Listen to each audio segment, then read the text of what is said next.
Welcome to Inside the 87's, your home for updates of one of the top junior hockey programs in the EHL, located in the hockey hotbed of New Jersey, where hockey players are molded for the next level, the 87 way. Obviously, this has been a crazy year with COVID, with all the restrictions going into different ranks. You're still getting guys into college, though, and moving them forward despite the lack of games, the lack of scouting, in-person scouting especially. So how have things been with college recruiting? Yeah, we knew going into this year in August the recruiting battle for colleges was going to be different. There's no doubt about it. We knew we had to make adjustments, and we had to get creative in what we were able to showcase our players. So, and speaking with some close friends in the league, they told me that they usually invite some college coaches to our training camp. So that was the first thing we did this year, is we invited a few colleges to our training camp. And we were just on the phone very early in September, letting them know that we're going to be playing. We were very fortunate, as the EHL is one of the only leagues playing. Our league did a good job of making sure our games continued in a safe fashion, and we were very, very hitting the ground hard on letting the college coaches that we have games. You can come watch them, take the right protocols to be there. But we were very much on the phone, getting them to our games, and knock on wood, we were the only show in town. So we really took advantage of that this year, and we just constantly are in communication, whether it's text messages, calls, sending video. We use our Instat program to send the colleges all the time. We tell them they can watch. We'll film a practice and send them practice video if they want to see that. So we've been very proactive and very unique. I think it's, obviously you want a little bit more interaction one-on-one with the coaches and them seeing you more live, especially schools in the Northeast. But I think they've seen how unique we can get with getting them video and coming down to a practice. We've had coaches at practices and just different times. So we really have evolved how we get our kids recruited. I think it's paying dividends because I think as a program, we're continuing to get our kids committed to schools that they want to go to. That's our biggest thing. We want kids to go to schools that they want to go to. The reasons for academics, hockey, all that put together, and get into a school that they want to be at. Not just a school just to go. We want to go to school with a purpose, and that's been behind everything we talk to our guys about. And the recruiting side of it's been different, but it's similar in some fashion, and we've just been on the right side so far, and we hope to continue that in the second half. Amazing. So that's kind of the college perspective. So looking on your perspective, has it kind of been tougher this year without seeing those players in person? Have more kids been reaching out to you? Yeah, I think it's a mix of being tough and frustrated because you want to be in the rink, you want to feel it and see it. I think you can watch. We're on hockey TV. All the time watching games. If we're in the office, hockey TV's on. We're either watching a game within the league, watching a prospect that has contacted us or we've contacted. So the process is never ending. The phone is never off. I'm on my phone probably at 2 a.m. pretty much every day, talking some kind of hockey with my assistant, other coaches in the league. So the recruitment really has not changed too much. Obviously, we'd like to get out more and go to places to travel to see it, but we're prohibited from doing that. But we've been more proactive of being on the phone, reaching out, starting dialogue much, much earlier, and letting players know that our recruiting has not stopped either. We're watching every game. Every game is probably magnified more because you can't go to a game. So we've been talking to players, letting them know that every game we watch, play like we're watching. And it's been good in that sense, but it's definitely frustrating not to be there physically. And I know the players probably feel it a little bit too because they want to look up in the stands and see scouts there. But I think today in this world, the technology, we're always watching, we're always looking, social media, all that kind of stuff. We're always watching for highlights and just doing our due diligence. And then that what really sets us apart from everybody else is we never stop recruiting in season, off season, and everything around that. I kind of want to look at the core team that you have, obviously dominating the entire league this year. Ever since you started the 87's program, ladder development has always been a huge role. You guys have players that have made their way up to the EHL team throughout the years. So how has the EHLP team prepared them for this team this year? To me, it's a necessity, and the most frustrating part from my side is that sometimes players miss that step. They don't give that step due respect that is needed. It's not easy to go from 18s to junior hockey at any level. It's not easy to go from the same role you were in at 18s to the same role you're going to be at in junior. And if you miss that step and you're unable to adapt or you're simply not used to it, before you know it, it'll be a winter break and you've only gotten 9 games played. And that's not the goal of it. You want to increase those numbers. So for us, the P is really our baby because that's where we started. The 87's program started in just the Premier Division, and we did it the right way, and that's where it should have started. So for us, we had to make sure that was set in place to have a good EHL team because we were new to everything, new to the recruiting world, new to different places, contacts, advisors. Guys will get a little soft on recruiting because they rely on their contacts. We had zero. We were the new kid on the block, and we walked into that. So our recruiting ground started with our Premier team, and that's where it's continued, for us. So we make sure that when we tell guys, hey, we're recruiting you for our Premier team, it's because we see in a year, 2 years, you can be a viable impact player on our EHL team, which everybody wants to get to.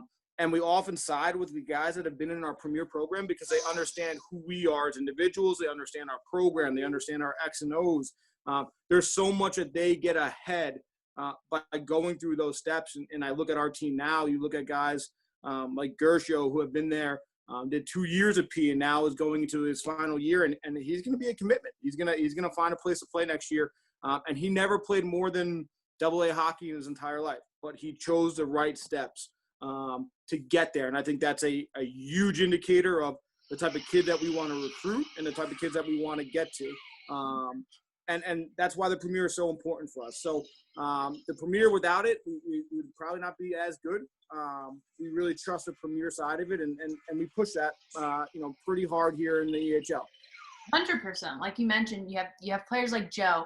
You have players like Jeremy Connor who have showed that it's a process and it works. And now they're in a position where they're at the top of their game, and they probably wouldn't have gotten there if they just hopped into it right away. Yeah, look at, like you just said, Jeremy. You look at Jeremy. He was the goalie of the year, played well. He's spent 2 years in the Premier Division, and he's just getting his taste now, the EHL. And looking at him, he's a guy that we look to be the guy next year. But look at that process. He did his time. He understood the game. He studied the game. He's studying the game now, and his numbers are great this year. And hopefully next year he can step in and say, I'm here. This is my crease, and it's going to take a lot to get me out of it. So, but it's that process that goes a long way that I think separates us, is that we really trust our guys there to come up through the EHL and perform and get their commitment. Let's look at the other side of it. You have Kei Yasuda. He has just been a monster in the league this year. He's leading the league with 38 points, and obviously he's had a major influence on where you guys are in the standings. But talk about his overall impact of the team. Yeah, I think he's gotten everything he's deserved this year. Obviously, he was an all-star nomination. He's leading the league in points. He's getting what he deserves because he's doing it the right way. We always talk about that as the 87's, and he's a perfect example of he does everything the right way. Practice, games, a stretch, video, an email, a text, everything is done the right way by him, and he puts everything into it. So this year, he's starting to see the dividends pay off, and I think that's a really good indicator of why he made the right decision to commit to us right after last year. And he came in focused, and he's going to, knock on wood, commit to a school that is impressive and something that he's wanted from day one. And I think it goes to the junior hockey story of everyone understanding who they are, what they want, and the best path to get there. He was a kid that we had recruited. He was in another league. He wasn't getting the success or the confidence that he had. And when he joined us last year for the second half, he was good, but you could tell he wanted more. He was frustrated. And an entire year, he probably only played 25 games. So he was frustrated in that, and he knew he wasn't going to be able to go to the school that he wanted with those type of numbers, not playing. So I was very impressed with him when our year ended, that he said, Coach, I'm coming back no matter what. Obviously, he's Japanese and he lives in Japan. So for us, it was, yeah, we would love to have you back, but we weren't sure, right? The pandemic was hitting, but he had every bit of our support to get him back here. And he was dedicated from start. There wasn't one waiver of I want to go somewhere else or I want to look at a different league. It was I'm coming back to New Jersey. I'm coming back to you, and I want to get to where I want to get to. And I think with that focus and that dedication to his craft, you can see it paying off this year. And that's what I talk to my 01s about quite a bit is look how focused he was. Look how focused he is. I look at a past player, Andrew Maynard, who was in a similar boat. His numbers were good. He was a big boy. Probably could have played at the higher level, the tier 2 level, but wanted to come back and really build his resume the right way. And he ended up committing to Tufts. So to me, the proof is in the pudding. We've shown that, and he has shown that, and he's just another example of a right story, a success story done the right way. And those are the ones that make you feel like you're doing it the right way. And the things that you tell the players and to tell their parents that you're going to take care of their son, those were pay off because you're doing exactly what you said. So for us, we're super excited. We need him to finish strong. There's no doubt about it. If we want to stay where we are, we need him playing at his best. But I'm super proud that he's another example of he did it the right way. He's focused. He understands who he is, and that is why he's finding success at the rate he's finding success right now. I love him. I love his story. And, you mentioned about your 01s. Your team is filled with 2000s. How have your 2001s been cracking the roster? How have they been hanging? Yeah, it's this year. Not only that, it's also the pandemic year, and the rosters are robust. There's just not a lot of hockey going on, so players are trying to find places to play, and we've done a good job of vetting and making sure that the players that we have here are here for the right reasons. And without a doubt, our 2001s have been fantastic in what we've asked of them. There's no doubt that they can be everyday players in this league on our team. This year just being a little bit different, they've had to really buy into being a rookie and understanding the game more than they probably want to, but I think it will pay off for them by what they're going through this year. So they've been great. They've been in our lineup. We dressed 21. We probably have 5 or 6 guys that are at that 01 birth year, which we usually are closer to the 10 mark, right? We're a little bit older team this year. So we've asked a lot of our 2001s to buy their time and pay their work there and just do things that they're probably not accustomed to do. But I think that's where our culture sets in. I think they see success in our older guys, and that's what they want to be next year. They want to be those guys who are playing every day on power play, on PK. And we have a good roster of 01s that I'm excited to. And if they can continue to have the right mindset in the second half, we're going to be good, and we're going to be even better the following year. So, a real indicator is how successful you are in retaining those guys. And I think all those guys right now couldn't believe more in the 87 way. And that's exciting to know and exciting for our future. Amazing. Now we're going to wrap things up. You're on pace to finishing the job. That's been the hashtag all years, finish the job. What can we expect in the second half of your season?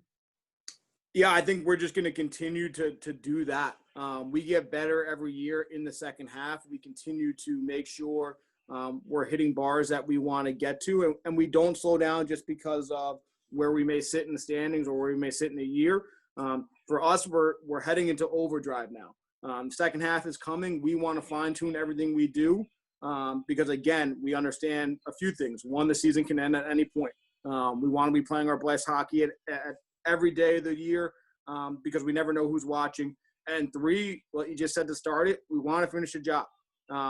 We have those guys who come back and skate who've lost their college season, and they see the importance of finishing this job, and it's no kidding. We really live by that, and I think they see it.